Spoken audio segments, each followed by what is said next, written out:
very much. And today we're delighted to swear in our next Director of National Intelligence, Tulsi Gabbard. Most of you know Tulsi. She's a fantastic woman. Tulsi, I want to just congratulate you, your husband, Abraham, your sister, and all of your friends. A lot of friends here. You have a lot of friends. I noticed that, huh? I'm grateful. They were all fighting for you. It worked out very well. Tulsi Gabbard's an American of extraordinary courage and exceptional patriotism. She's devoted her entire life to public service, and I've watched her for years on different shows and everything. I said, she's a woman of great common sense, and, you know, we like the common sense. It's a word that's being used a lot. I think we started it in terms of politics, but it's a word that's used a lot. It's usually pretty effective, too, and you really are. I've watched you even on Larry King. You know, you're very young. I don't know how you were Larry King, but you're very young. But you were, and you always had the situation covered properly. At 21 years old, Tulsi became the youngest woman ever elected to the Hawaii State Legislature. After 9/11, she joined the Hawaii Army National Guard and deployed abroad 3 times, and highly respected by everybody. So many people writing in letters saying she was so exceptional even then. She continues to serve as a lieutenant colonel in the U.S. Army Reserve, and Tulsi also served 4 terms in the United States House of Representatives, where she was a member of the House Armed Services Committee. She is a former vice chair of the National Democratic Party. Can you believe that? And here she is. That's very nice. We have a few of them. But she was never a Democrat. She was, at heart, she was a Republican. I watched her, and was a 2020 Democrat candidate for President of the United States. It's not easy, right? It's not so easy. People think it's easy. It's not easy.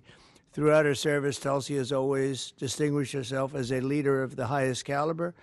She's earned the respect and admiration and love of Americans on both sides of the aisle as her profound commitment to the values that keep us free, and she really does have those values as much as anybody.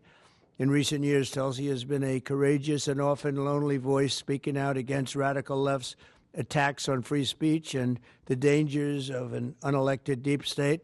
And I have to say, she was very, very strong for me when I was going through all of the fake news and all of the problems that we had with some very sick people. She was always out there. Before I really knew her as well, she was out there defending me, so I appreciated that, Tulsi.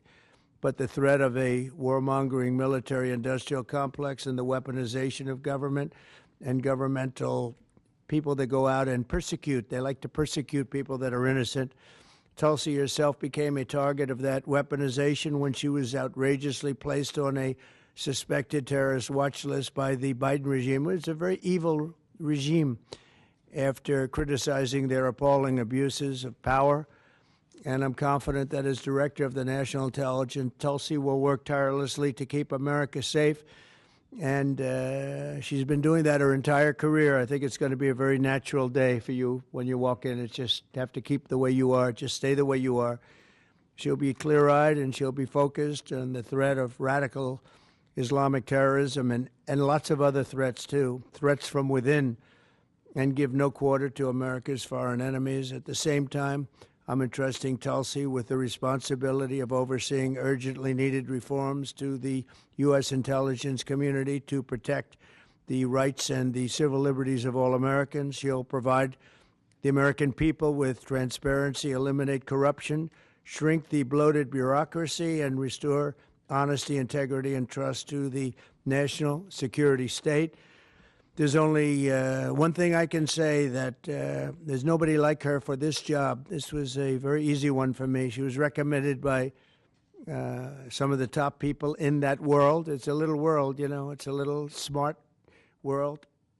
It sometimes can be an evil world when the wrong people are there, but we have the right one. She's had so many great recommendations. I would say Pam was right up there with her, Pam Bondi. She had a lot of I know her a little bit better, and you're doing a fantastic job after about 3 or 4 days, right? You've had a lot of experience, but you've never seen anything like this, Pam. But you're going to do fantastic as the Attorney General, fantastic.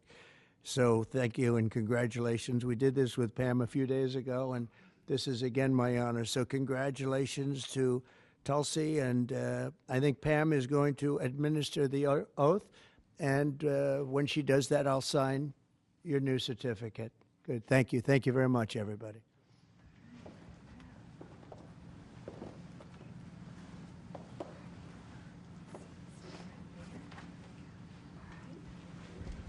Please place your left hand on the Constitution and raise your right hand and repeat after me.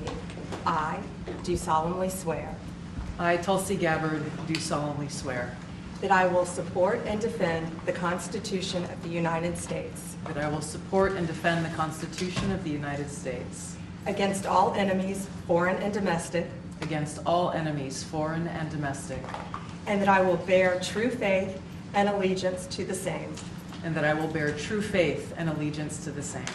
that I take this obligation freely I take this obligation freely, without any mental reservation without any mental reservation or purpose of evasion, or purpose of evasion, and that I will well and faithfully that I will well and faithfully discharge the duties of the office on which I am about to enter. discharge the duties of the office on which I am about to enter. So help me God. So help me God. Congratulations.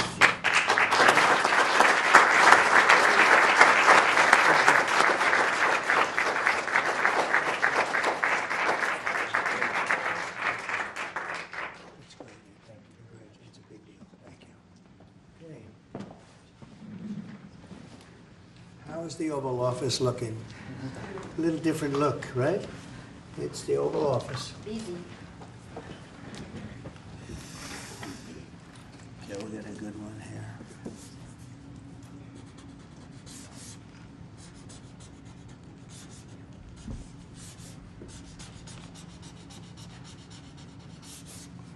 Okay, not bad. Ready? I'll stand up there. I think we'll do it right here. Come on over here, Abraham.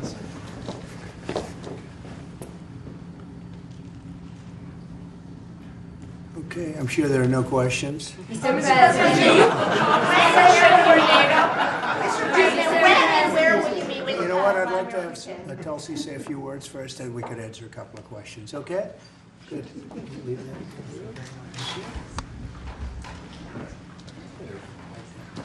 That's good.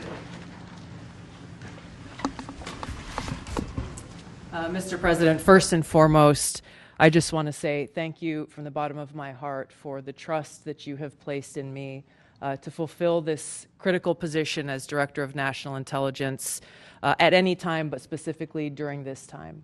Unfortunately, the American people have very little trust in the intelligence community, largely because they've seen the weaponization and politicization of an entity that is supposed to be purely focused on ensuring our national security. So I look forward to being able to help fulfill that mandate that the American people delivered to you very clearly in this election, to refocus our intelligence community by empowering the great patriots who have chosen to serve our country in this way, and focus on ensuring the safety, security, and freedom of the American people. As you've said, Mr. President, this is what I've dedicated my life to, and it is truly humbling to be in this position, to serve in your administration, help to rebuild that trust, and ultimately to keep the American people safe. Last thing I'll mention, that in your National Prayer Breakfast speech, you made a statement about your legacy of wanting to be remembered as a peacemaker.